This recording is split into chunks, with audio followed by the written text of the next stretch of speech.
मन सप्रेम जय जीव आदि मुनीश जोगेश्वर परम पूज्य सत्य सम्राट सदगुरुदेव सिंहमुनि जी का वचनामृत से एक बूंद जीवनदाता जीव है, ईश्वर नहीं।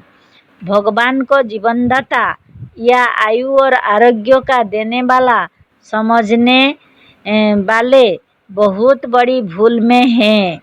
आयु आरोग्य और जीवन का दाता जीव है, ईश्वर नहीं। अही जीव जब तक है तब तक जीवन है।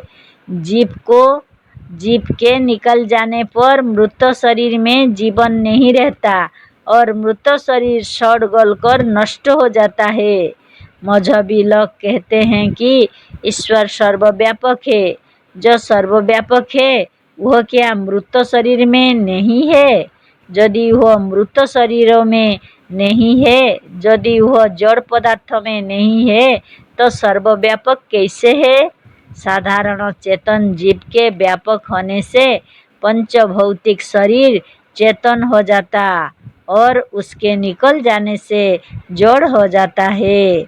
ईश्वर तो मजहबी लोगों के कथा अनुसार ही जीव से भी अधिक चेतन है, जीव से अधिक ज्ञानी है, पर उसके व्यापक रहने पर भी किसी मृत शरीर में या जड़ पदार्थ में चेतन नहीं है। अतः यह कहना है कि ईश्वर नाम का कोई एक बहुत बड़ा चेतन सारे संसार में व्यापक है, यह नितांत असत्य है। ईश्वर यदि है तो वह चेतन होगा, जड़ नहीं। सजीव होगा, निर्जीव नहीं। आत्मा होगा, अनात्मा नहीं। पर ऐसा कोई बड़ा चेतन, बड़ा जीव या बड़ी आत्मा या परमात्मा संसार के सब स्थानों में सब में व्यापक नहीं है। यदि ऐसी कोई बड़ी आत्मा या परमात्मा अथवा व्यापक नहीं है, यदि ऐसी कोई बड़ी आत्मा या परमात्मा अथवा कोई बड़ा चेतन या बड़ा जीव संसार के सब स्थानों में या सब में व्याप्त होता तो संसार में कहीं कोई मुर्दा ना होता और ना कोई जड़ और निर्जीव होता। व्याप्त और व्यापक एक नहीं होते, यह ठीक है। शरीर व्याप्त और जीव उसमें व्यापक है। यही मान लो कि जीव के व्यापक रहने पर भी शरीर जीव नहीं है और ना हम यह कह रहे हैं कि जीव के व्यापक होने से शरीर जीव हो जाता है।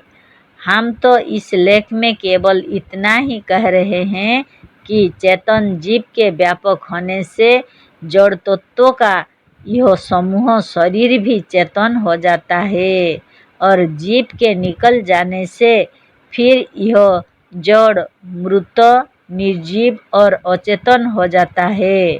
अतः यदि जीव से भी बड़ा चेतन संसार के प्रत्येक पदार्थ में व्यापक होता तो संसार में ना कोई मृतक होता और ना कोई पदार्थ जड़ होता। यदि सारे संसार में कोई चेतन पदार्थ व्यापक है तो किसी को मृत, निर्जीव, जड़ या अचेतन नहीं रहना चाहिए। मृत शरीर को जीव के निकल जाने से अचेतन नहीं होना चाहिए, क्योंकि सर्वव्यापक होने के कारण मजहबी लोगों के मंतव्यानुसार एक बड़ा चेतन ईश्वर तो उसमें वर्तमान ही है। फिर वह अचेतन क्यों है? यदि मृत शरीर में से कोई निकल गया तो एक देशी होने के कारण जीव निकल गया है, पर ईश्वर जिसे मजहबी लोग एक देशी सर्वदेशी मानते हैं वह निकल कर कहाँ जाएगा जो सब जगह है। पर मजहबी लोगों का यह कथन नितांत सत्य है कि संसार में जीव के सिवा कोई चेतन ईश्वर भी है जो सर्वव्यापक है। अतः हर तरह से ईश्वर का अस्तित्व सिद्ध नहीं होता। मजहबी लोगों के कथा अनुसार यदि ईश्वर जीवनदाता होता तो संसार में कोई मृत या निर्जीव नहीं होता। अतः जीवनदाता ही जीव है, जीव से ही जीवन है।